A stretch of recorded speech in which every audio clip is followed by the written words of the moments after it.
João 4,43. Vamos lá. Rapidinho. Olha o que diz a palavra.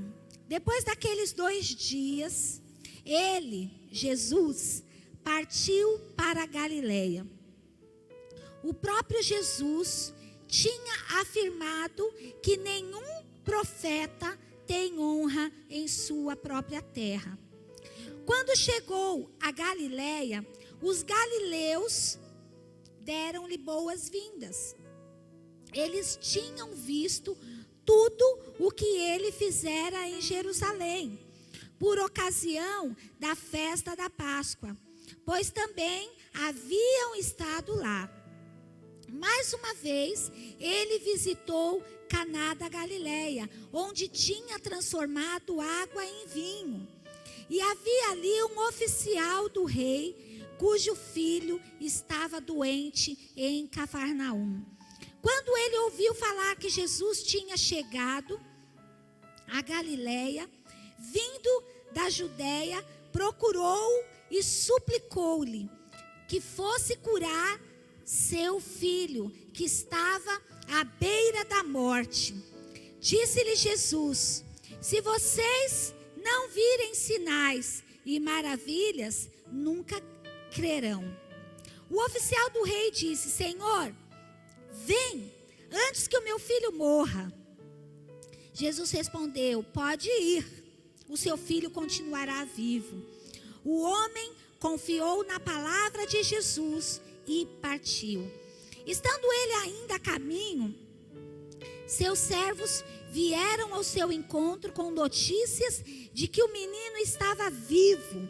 E quando perguntou a que horas o seu filho tinha melhorado, eles lhe disseram: a febre o deixou ontem a 1h da tarde. Então o pai constatou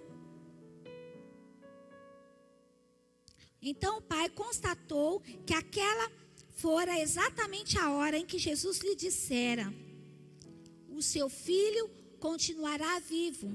Assim creram ele e todos os de sua casa. Esse foi o segundo sinal milagroso que Jesus realizou depois que veio da Judeia para a Galileia. Eu vou lendo aqui, eu vou conversando com o que eu estou lendo, né? Vou pensando aqui, nossa, olha isso. Eu ministrei essa palavra ontem e na minha célula. E eu falei que esse milagre é um milagre que me chama muita atenção por vários detalhes que a gente encontra nessa história. E eu quero compartilhar com você, que está no meu coração para esta noite. Um culto de fé. Fala para a pessoa do seu lado: hoje é um culto de fé. Amém? É um culto de fé.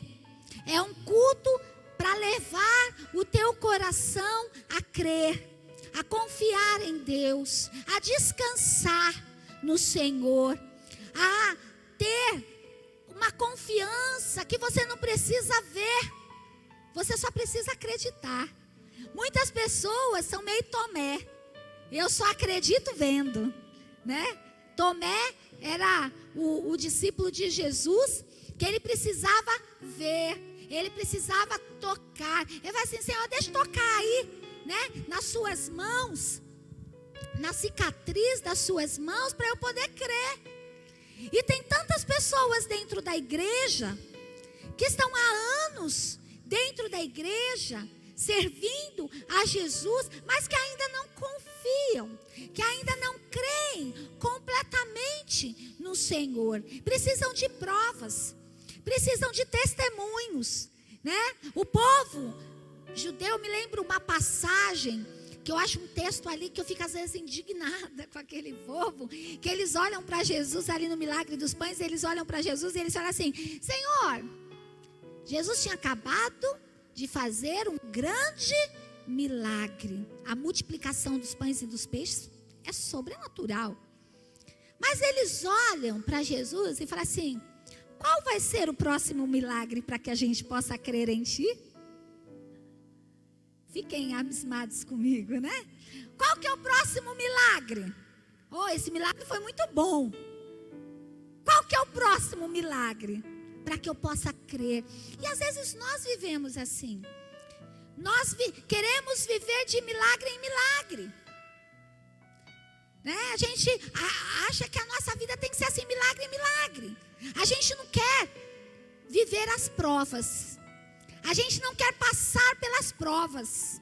A gente não quer passar pelos vales. A gente quer viver o quê? O próximo milagre. Senhor, estou passando por isso. E aí? Não vai fazer nada não? Para que eu possa crer? Para que eu possa continuar indo na igreja? Para que eu possa, né? Nós passamos por isso, queridos. Não é você que passa por isso, não. Nós passamos por isso. A nossa alma, ela é tão limitada que quando a gente está passando por um lugar difícil, a gente tende a olhar para o Senhor, nós que cremos nele, que temos uma vida com Deus, e a gente olha e fala assim: será que o Senhor não está me vendo, não? Será que o Senhor não está escutando a minha oração? E o que é isso? É falta de fé. É crente bully. Não é o bullying, é bully. Crente de pouca fé. É só para ver se vocês estão acordados, hein? É que o bullying não é da época de vocês, a piada mais sem graça, né? Hoje em dia, na época da maquininha do café, né? Sabe, queridos, esse homem, ele nos ensina muito. Por quê? Cusa, provavelmente, é esse homem que estava ali na presença de Jesus. Ele era esposo de Joana, uma mulher que foi muito citada, que foi citada no livro de Lucas, como uma das mulheres que investiu, mulheres que tinham recursos e que passou a seguir Jesus e investir no ministério de Jesus. É falado lá em Lucas, no capítulo 8, no versículo 3. Joana, mulher de Cusa, administrador da casa de Herodes. Então, provavelmente, este oficial, este homem, né, numa passagem fala que é um homem nobre, um homem de muita honra, ele era Cusa, administrador na casa de Herodes. E esse Herodes aqui é o Antipas, é o filho de Herodes, o pai que perseguiu os bebês, né, que mandou matar todos os bebês até 2 anos de idade, com o propósito de atingir um bebê especial, Jesus Cristo. Quantos lembram dessa história? Né? E esse moço, esse oficial, Cusa, ele trabalhava na casa do rei Herodes, o Antipas, né, o substituto. Mas ele, de alguma forma, ele conheceu Jesus, ou a fama de Jesus, ou ele estava naquele famoso dia, né, que Jesus transformou a água em vinho num casamento. Foi o primeiro milagre de Jesus, foi num casamento. Aonde que foi esse casamento? Em Caná da Galileia, exatamente aonde Jesus estava. Então, provavelmente, Cusa, ou ele estava no casamento e presenciou o grande milagre da água transformada em vinho, ou ele ouviu falar.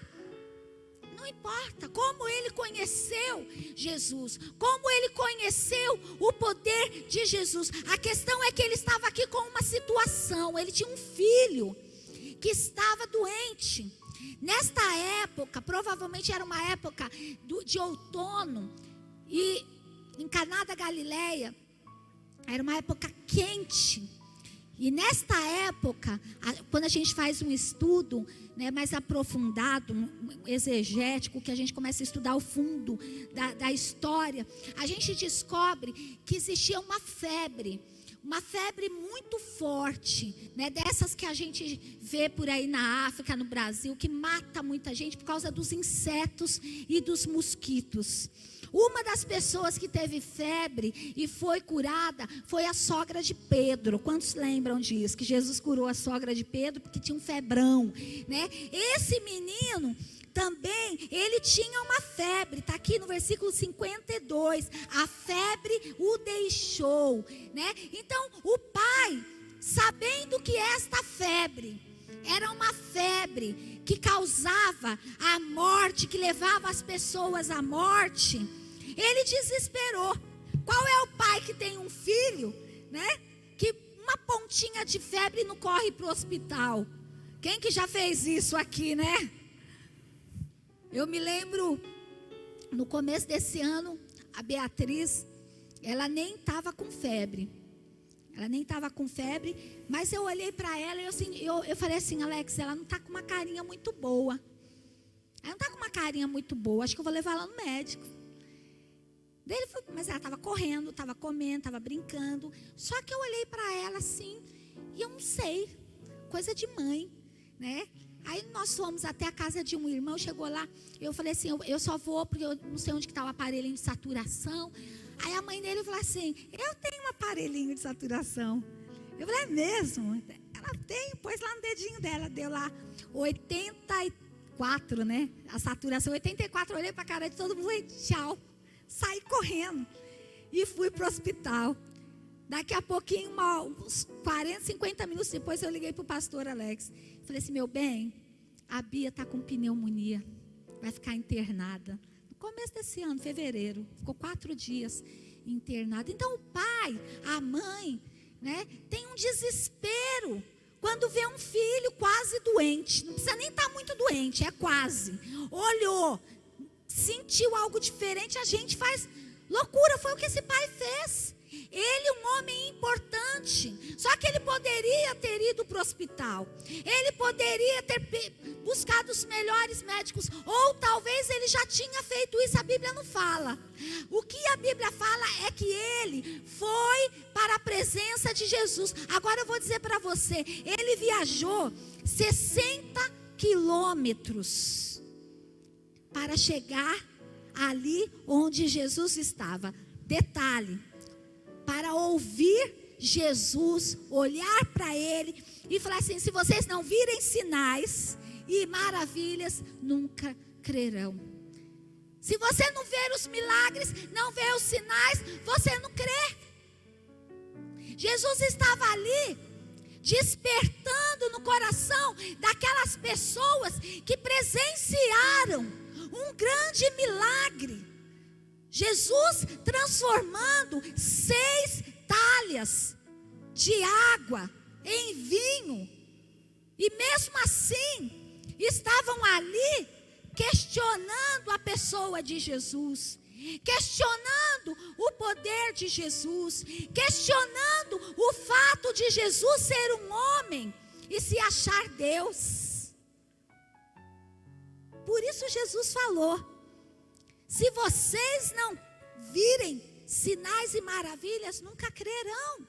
E o oficial olhou para Jesus e simplesmente ele falou assim: Senhor, vem na minha casa, senão meu filho vai morrer. Vem, senão meu filho vai morrer. E Jesus respondeu para ele: pode ir. Eu olho para essa frase aqui, parece até um descaso, né? Que Jesus fala assim: pode ir, seu filho vai continuar vivo. Às vezes aqui, muitas vezes, as pessoas olham e falam assim: nossa, pastor nem me deu tanta atenção. Fui lá conversar com o pastor. Pastor, eu queria, sabe, um tempo para conversar com o pastor. O pastor falou assim: irmão, hoje não dá para conversar com você. Hoje eu não consigo conversar com você. Hoje eu tenho outra agenda, outro atendimento. Hoje eu não vou poder falar com você. Nem me deu atenção. Olha aqui Jesus. Pode ir. Seu filho continuará vivo. Já pensou? Você, no lugar deste homem, o que você faria? O que você faria se você estivesse no lugar desse homem, na presença de Jesus? Senhor, vem na minha casa. Meu filho está morrendo. E Jesus olhasse e falasse assim: olha, pode ir, ele vai continuar vivo. Pai, pode ir, desculpa, eu não vou na tua casa, mas vai lá, ele vai estar vivo. Caminha comigo. As atitudes que nós temos diante de Deus, diante da voz de Deus, elas contam para o que nós vamos receber, para o milagre que a gente vai receber ou não receber. A Bíblia fala assim: bem-aventurado os que não viram, mas creram. Amém? Bem-aventurado aquele que não viu. Bem-aventurado é aquele que simplesmente decidiu acreditar. E este homem, apesar do desespero, diante da resposta de Jesus dizendo: pode ir, o teu filho vai continuar vivo, ele decidiu não questionar a voz de Deus, ele decidiu crer, ele decidiu acreditar. E a Bíblia fala que o homem confiou na palavra de Jesus e partiu. Queridos, eu quero dizer para você que nem sempre você vai ouvir a voz de Deus diante de uma crise, diante de um lugar difícil da tua vida, uma circunstância difícil na sua vida. Mas se você decidir crer, se você decidir permanecer na presença do Senhor, confiando, você vai receber o teu milagre. Amém?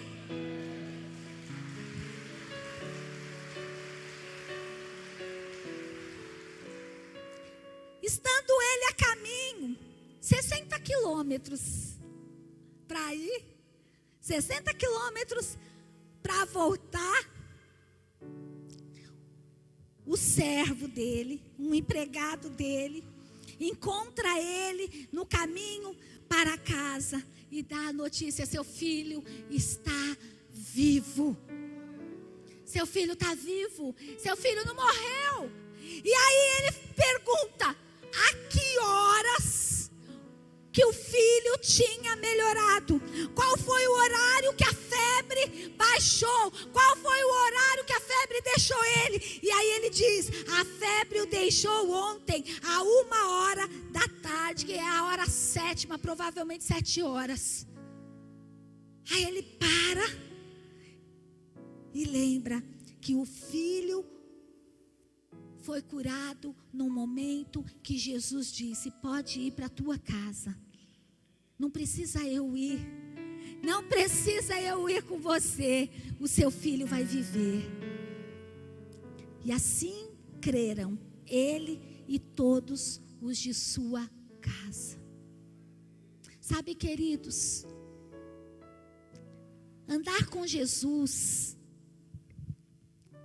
não é uma caminhada de você ver milagres só, de você ver sinais todo dia. Vai ter dia que você não vai ver o sinal.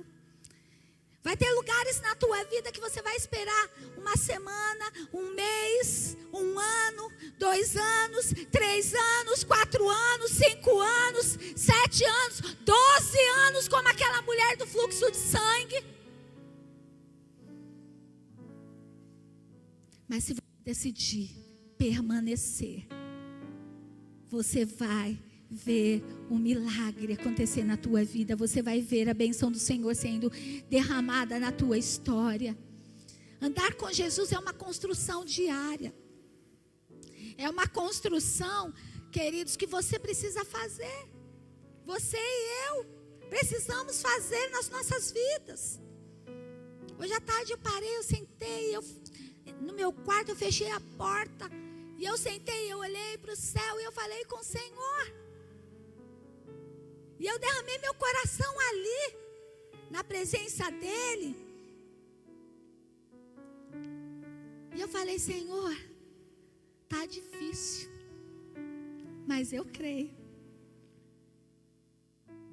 Eu sou a tua serva, né? Quantas vezes você fala isso? Eu sou teu servo. É como se Jesus não soubesse. A gente só lembra ele. Ei, Jesus, lembra de mim? Por quê? Porque o desespero muitas vezes nos leva a um lugar aonde a gente acha, pensa que Deus não está nos ouvindo, que Deus não está escutando as nossas orações, que Deus não se preocupa. Mas eu quero dizer para você, querido, não importa os lugares difíceis que você esteja passando na tua vida, decida passar com Jesus. Decida passar na presença de Jesus, independente de qualquer coisa. Decida acreditar, decida confiar. Há um só Deus e um só Senhor. Eu tenho desafiado o coração de algumas mulheres da minha célula. E eu falo, olha, vocês antigamente tinham uma fé em outro Deus.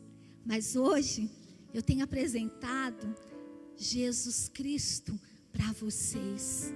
O nome dele está acima de todo nome. Ele é filho do Deus vivo e Deus o autorizou. Deus autorizou o nome dele. Toda a oração, todo o pedido que você fizer em o nome do Senhor lhe será concedido. Então, não perca teu tempo acreditando num outro Deus que não tem poder. Não perca teu tempo reclamando. Ore no nome do Senhor. Coloque o teu coração, coloque a tua dor, coloque o teu pedido, porque o Senhor Jesus, Ele nos garante a vitória no nome dEle.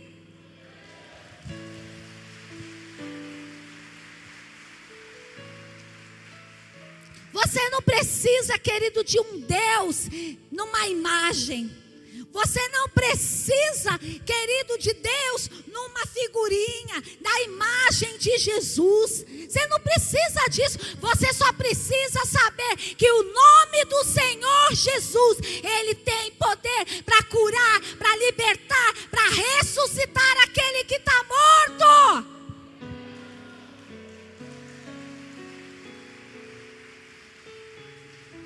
É por isso que Jesus não foi na casa dele. É por isso que Jesus disse para ele: vá e creia. Vá, confie. Teu filho está vivo, vá. Vá ver o teu milagre. Querido, você não precisa construir Deus na tua vida através de uma figurinha, através de uma fotografia de Jesus. Você não precisa de um Deus de barro. Você precisa de Deus aqui dentro da tua vida, aqui dentro do teu coração. Você precisa pegar esse livro e fazer ele vivo na tua história. Amém? E é tão tremendo isso. Eu cheguei aqui na igreja e eu peguei a Bíblia e estava lendo, e de repente comecei a ler, e de repente o Senhor vem e ministra 2 versículos na minha Bíblia. 2 versículos. Eu mostrei aqui agora há pouco para o pastor Alex. Eu falei assim: olha o que Deus falou para mim, olha o que o Senhor entregou para mim. Ele olhou para mim e falou assim: isso aí é uma promessa. Eu falei: eu sei. Uma oração que eu fiz agora à tarde na minha casa. Eu despejei o meu coração. Vim para a igreja. Chega aqui na igreja, a gente abraça todas as responsabilidades que a gente tem. Mas enquanto eu estava ali meditando na palavra para poder trazer para você, o Senhor, Ele fez saltar 2 versículos e falar assim para o meu coração: ei, eu estou cuidando de tudo. Eu sou o teu Deus, eu sou o teu Senhor. Sabe, queridos, Deus tem palavra para a tua vida, Deus tem promessa para a tua vida. Não deixe o teu coração se inclinar para outro lugar que não seja o lugar aonde a presença de Deus esteja. Amém. Glória a Deus. Glória a Deus.